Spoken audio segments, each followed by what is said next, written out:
hapi parë drejt një shëndeti të mirë apo drejt jetëgjatësisë është pikërisht ulja e ngarkesës së sistemit nervor. Mund të bësh smoothie edhe detoxe dhe vaj rigoni sa të duash, ma beso, thot Dr. Joe Dispenza i famshëm, bëj të gjitha keto diet, gjithë dietat më trendi që ekziston nëse ti ke sistemin nervor të alteruar, nuk do arrish përfundim ose do arrish domethënë në përfundime shumë të pakta, në rezultate shumë të pakta, krahasuar me çdo arrie, nëse paralel me këtë do qetësoje një herë sistemin nervor. Është e mira madje që përpara se të bësh qoftë edhe protokolle pastrimi i trupit, të punosh me sistemin nervor, pastaj të kalosh tek praktikat konkrete që lidhen me ushqimin, me aktivitetin fizik. Për shembull, shumë femra të ndaj një informacion e lënë me ty. Shumë femra që vinë te mua kanë probleme me peshën, me disbalanca hormonale, probleme me zorrët etj. Disa prej tyre mund të them në 40%, 50%, janë goca që e kanë shumë mirë informacionet e një stili jetese të shëndetshëm.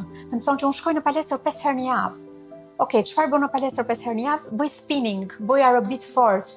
Nëse ti ke probleme me stresin, këto lloj aktivitetesh e egzagjerojnë më shumë trurin e aktivizuar. Që ti nuk të duhet ky lloj aktiviteti, të duhet yoga, pilates, ushtrime me pesha, pra ushtrime pak më të buta, pak më të qeta, sepse nëse i bën kaq intensive, në organizmin tonë rritet prodhimi kortizolit, i cili nuk e lë djegjen e dhjamit. Përkundrazi, shton dhjam organizmin. Besoj këtë gjë sepse unë jam në këtë situatë Adia dhe dua ta ndaj edhe për shikuesit në pragun e pas të 40-tave. Sigurisht edhe mua kam filluar të më shqetësojnë kilet e mia. Me disa praktika si yoga dhe një kujdes ushqimor nuk po ja dal dot, sepse shqetësimi për të rënë në peshë është shumë më i madh se sa për pikët e mia. Dhe kam përshtypjen që pikërisht ky stres që unë po përjetoj nuk po më lejon. Eksakt. Kështu që hapi parë mendja dhe truri.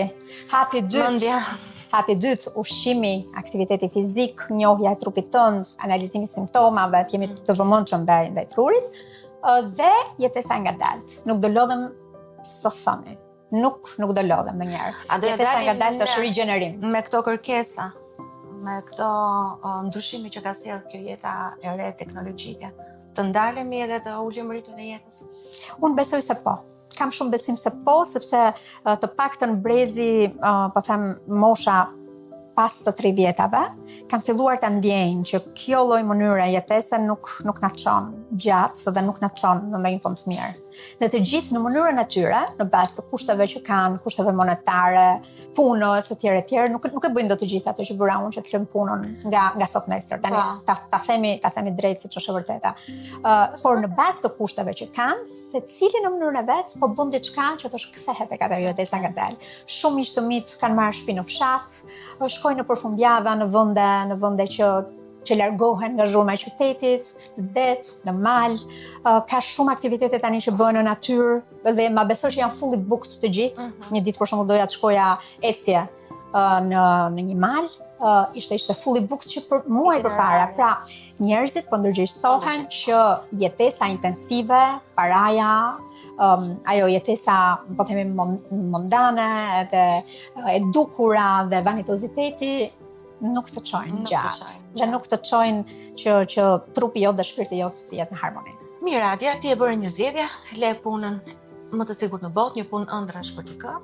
Ke zgjedhur një aktivitet tjetër, je fokusuar dhe përqendruar edhe tek mirëqenia e shëndetit, por edhe duke ndihmuar vajzat dhe gratë të tjera. Ka njerëz që bëjnë zgjedhje duke pasur një shtëpi në mal, në det, dhe të krijohet kështu ide se kur mirëqenia është mundësi vetëm e të pasurve. Nuk do e thoja, ne të gjithë kemi në dorë që të ndryshojmë gjëra shumë të vogla, të cilat e rrisin mirëqenien tonë, pavarësisht kushteve ekonomike. Hudra dhe kosi edhe mollët e Korçës që unë përmenda që parë nuk kanë lidhje fare me lekët, me pasurinë edhe me të jetuarin, le të themi, mondan. Kështu që gjithmonë ka gjëra që ne mund t'i bëjmë në kushtet tona, në aty ku jemi. Që të themi jo që në një fundjavë të shkojmë në një hotel me 5 yje dhe të mbyllemi prapë brenda me ajër të kondicionuar dhe t'i themi po një shëtitje në mal i cila është shumë më low cost se sa hoteli me 5 yje, është lufta që ne duhet bëjmë me veten tonë për të zgjedhur thjeshtësinë versus vanitozitetin. Nuk është problemi i lekëve. Dhe ndoshta sot ne nuk mund të gjejmë një vend ideal ku mund të kalojmë kohën, po të paktën kur ajëm për të shkëputur pak nga kjo zhurma e madhe e qytetit, mund ta gjejmë. Të ftoj të shkojmë të bëjmë një shëtitje nga liçeni, të më tregosh disa nga praktikat e tua që bën për të mbajtur trupin në formë, por edhe mirëqenien tënde fizike dhe emocionale, dhe për të më treguar për transformimet që ka sjellë në jetën tënde. Adia, kur erdhi vendimi për atë transformimin e madh në jetën tënde?